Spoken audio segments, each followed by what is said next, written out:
ওর নাম কি? আমার নাম তানহা। তানহা? জি। অসাধারণ নাম। বিয়ে হয়েছে আপনার?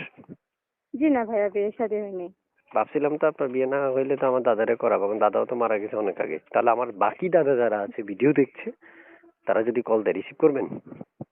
অবশ্যই রিসিভ করবো না কিসের জন্য? কেন আসছেন একটু শুনি আপনার মুখে মিষ্টি কণ্ঠে।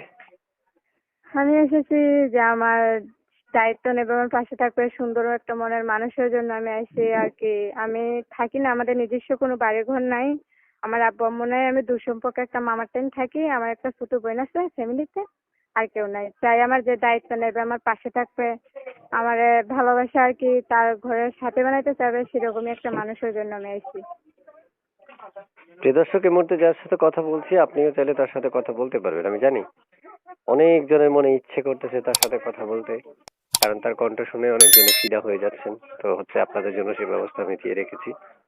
আপনার স্ক্রিনে যে নাম্বারটা দেখতে পারবেন এই নাম্বারটাই তার। তার জি সাথে নাম্বারটা সরাসরি যোগাযোগ করতে পারবেন, কথা বলতে পারবেন মন খুলে, একবারে মন খুলে কথা বলতে পারবেন। যদি বলেন তার সাথে তারা উঠে নিয়ে যেতে পারে তাহলে সেটাও পারবেন, কোনো সমস্যা নেই। সেক্ষেত্রে শুধু জাস্ট স্ক্রিনে দেওয়া নাম্বারে ফোন করলে আপনারা এক্ষুনি যোগাযোগ করতে পারবেন। প্রিয় দর্শক, আমাদের চ্যানেলে আসার জন্য আপনাদেরকে অসংখ্য ধন্যবাদ। এতক্ষণ ধৈর্য সহকারে একজন আহ সব আমি বলবো না যে আসলে আমার কথাগুলো মনে করেন যে শুনতেই হবে, তারপরেও শুনছেন, এই জন্য আপনাদেরকে ধন্যবাদ। কারণ আপনাদের মূল্যবান সময়টা নষ্ট করে শুনছেন। তাছাড়া আপুর হ্যাঁ। কণ্ঠ কিন্তু অসাধারণ। আপুর কণ্ঠ শোনার মতন ওরকম হয়তো বা আপনাদের আবেগ আছে তাই শুনছেন। তো পুরো কথা শুনবেন, শোনার পরে যদি মনে হয় যে কথা বলবেন তাহলে কথা বলতে পারবেন। এই যে আচ্ছা নাম্বারটা দেখতে পাচ্ছেন এই নাম্বারটা হচ্ছে তার। সরাসরি তার সাথে যোগাযোগ করবেন, কল করবেন। তারপর শুনতে চাচ্ছি কোথায় থাকেন আপনি?